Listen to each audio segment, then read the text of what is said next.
ሊቃናተ ነድ ዘሰማያዊት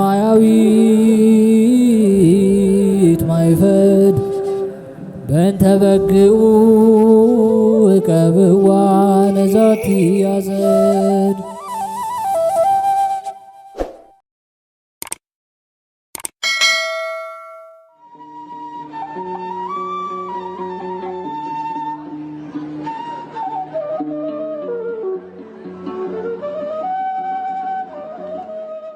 በስመ አብ ወወልድ ወመንፈስ ቅዱስ አሐዱ አምላክ አሜን።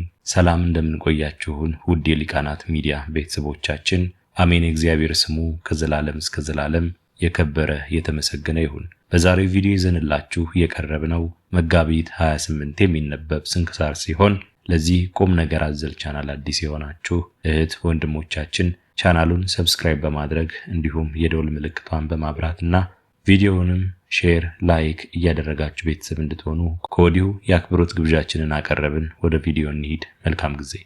ዕረፍቱ ለንጉሥ ቆስጠንጢኖስ። መጋቢት 28 በዚች ቀን ጻድቅ ንጉሥ ቆስጠንጢኖስ አረፈ።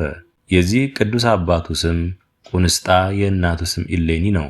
ቁንስጣም በራጢያ ለሚባል አገር ንጉሥ ነው። መክስሚያኖስም በሮሜ በአንጾኪያና በግብጽ ላይ ነግሶ ነበር። ይህም ቆስጥንያ አረማዊ ነበር፣ ግን በጎ ሥራ ያለው እውነትን የሚወድ በልቦናውም ይቅርታና ርኅራኄ የተመላ ክፋት የሌለበት ነው። ወደ ሮሃ ከተማ በሄደ ጊዜ ኢሌኒን አይቶ ሚስት ልትሆነው አገባት። እርሷም ክርስቲያናዊት ናት። ንጉሥ ቆስጠንጢኖስንም ጸንሳ ወለደችው። ስሙንም ቆስጠንጢኖስ ብላ ጠራችው። ይህም ዥንጉርጉር ማለት ነው። ከዚህም በኋላ ንጉሥ ቁንስጣ ኢሌኒን በዚያ ትቷት ወደ በራጢያ ከተማ ተመለሰ። እርሷም ልጇን እያሳደገች በዚያው ኖረች። የክርስትናን ትምህርት አስተማረችው። ይቅርታና ርኅራኄን በክርስቲያን ወገኖች ላይ እንደሚያደርግ በልቦናው ትዘራበት ነበር። እርሷ ክርስቲያን ስትሆን የክርስትና ጥምቀትን ታጠምቀው ዘንድ አልደፈረችም።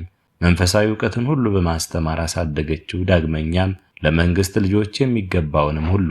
ከዚያም በኋላ ወደ አባቱ ሰደደችው። አባቱም ባየው ጊዜ ደስ ተሰኘበት። ዕውቀትን የተመላ ሆኖ ፈረስ በመጋለብን ብርቱና የጸና ሆኖ አግኝቶታልና በበታቹም መስፍን አድርጎ ሹሞ በመንግስቱ ሥራ ላይ ሁሉ ስልጣን ሰጠው። ከ2 ዓመትም በኋላ አባቱ አረፈ። ቆስጠንጢኖስም መንግስቱን ሁሉ ተረከበ። የቀና ፍርድንም የሚፈርድ ሆነ። ከእርሱ በፊት የነበሩ ነገሥታት የጫኑባቸውን ጽኑ አገዛዝ ከሰዎች ላይ አስወገደ።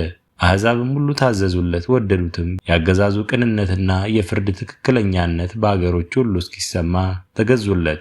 የሮሜ ሰዎች ታላላቅ መልእክትን ወደ እርሱ ላኩ። ከከሃዲው መክስሚያኖስ ጽኑ አገዛዝ እንዲያድናቸው እየለመኑ እርሱ አሰቃይቷቸው ነበርና። መልእክታቸውንም ባነበበ ጊዜ ስለደረሰባቸው መከራ እጅግ አዘነ።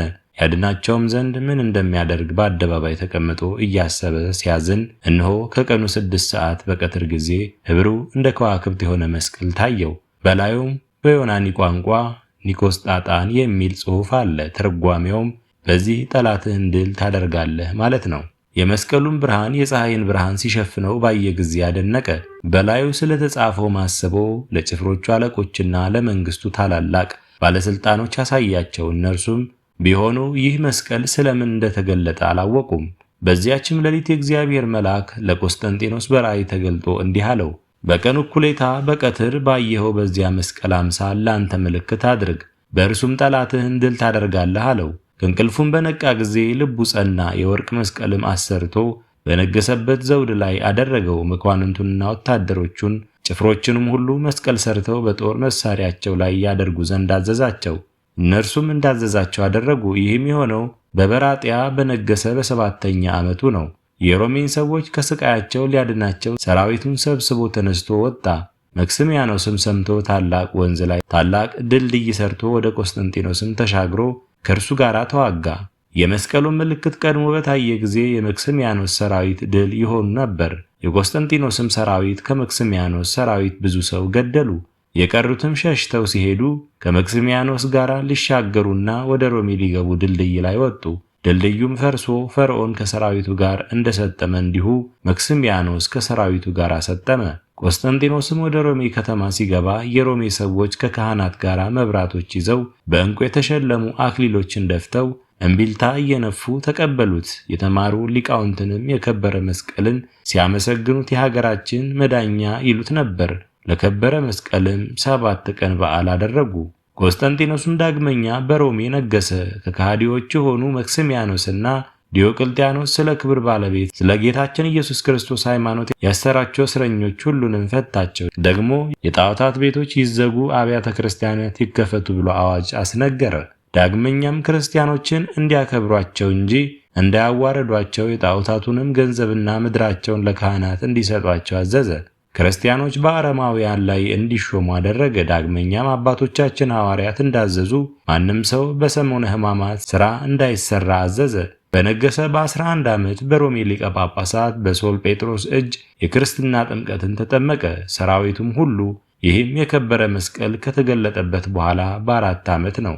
ከዚህም በኋላ በእርሱ እርዳታና ድል ያገኘበትን የሚያድን ስለሆነ ለጌታችን መስቀል ትመረምር ዘንድ እናቱ እሌኒ ወደ ኢየሩሳሌም ላካት። እርሷም አመፀኞች አይሁድ ቀብረው ከደፈኑት ቦታ አወጣችው። በዘመኑ ሃይማኖታቸው የቀና የ318 ጳጳሳት የአንድነት ስብሰባ በኒቅያ ስለ አርዮስ ተደረገ። ለክርስቲያኖች መመሪያ በበጎ አሰራር ክርስቲያናዊት ሥርዓት ተሰራች። ከዚህም በኋላ በበራንጤያ ከተማ ሊሰራ አሰበ። እንዳሰበውም ታላቅ ከተማ ሰርቶ በስሙ ቆስጠንጥንያ ብሎ ጠራት። በውስጧም አምላክን በወለደች በእመቤታችን በቅድስት ድንግል ማርያም ስም በአገያና በሶፊያም ታላቅ ቤተክርስቲያንን ሰራ። መንፈሳዊ በሆነ መልካምም ጌጥ ሁሉ አስጌጣት። በውስጧ ከሐዋርያት የብዙዎችን አጽም ከሰማዕታትና ከቅዱሳን ጻድቃን ሥጋቸውን ስለሚሰበስብ የክብር ባለቤት ጌታችንን ደስ አሰኝቶ መልካም ተጋድሎን ከፈጸመ በኋላ በኒቆምዲያ ከተማ ጥቂት ታሞ አረፈ።